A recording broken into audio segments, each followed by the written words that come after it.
നിങ്ങൾ ഒരിക്കലെങ്കിലും ചിന്തിച്ചിട്ടുണ്ടോ ലൈഫ് എന്ന് പറയുന്നത് നോട്ട്ബുക്ക് പോലെയാണ്? കാര്യം അതിന്റെ ഫസ്റ്റ് പേപ്പറും അതിന്റെ ലാസ്റ്റ് പേപ്പറും ദൈവം ഓൾറെഡി ഫില്ല് ചെയ്ത് വെച്ചിട്ടുണ്ട്. നിന്റെ ഡേറ്റ് ഓഫ് ബർത്തും പിന്നെ നിന്റെ മരണ ദിവസം ഇടയ്ക്കുള്ള പേപ്പർ ഫുൾ എംപ്റ്റി ആയിരിക്കും. അത് നിന്റെ ചുമതലയാണ് അത് പൂരിപ്പിക്കേണ്ടതും അത് ഫില്ല് ചെയ്യേണ്ടതുള്ള കാര്യം എന്ന് പറയുന്നത്. അതിനകത്ത് എന്തൊക്കെ വരണം എന്നുള്ളതും നിന്റെ ചുമതലയാണ്. ചിലപ്പം ബാഡ് തിങ്സ്, നിന്റെ കരച്ചിലായിരിക്കാം, നിന്റെ സ്മൈലായിരിക്കാം, നിന്റെ ലവ് ആയിരിക്കാം, നിന്റെ എല്ലാം ഏതൊരു കാര്യമായിരുന്നാലും അത് അതിനകത്ത് വരണം എന്നുള്ളത് നീയാണ് തീരുമാനിക്കേണ്ടത്.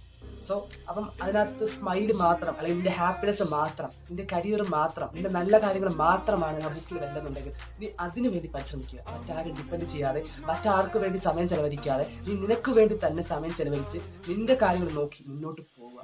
നിനക്ക് വേണ്ടി, നിന്റെ കൊച്ചു കാര്യങ്ങൾക്ക് വേണ്ടി നീ സന്തോഷം കണ്ടെത്തുക, ഹാപ്പിനെസ് കണ്ടെത്തുക. ലൈഫിൽ എപ്പോഴും ഹാപ്പിയായി ഇരിക്കാൻ ശ്രമിക്കുക.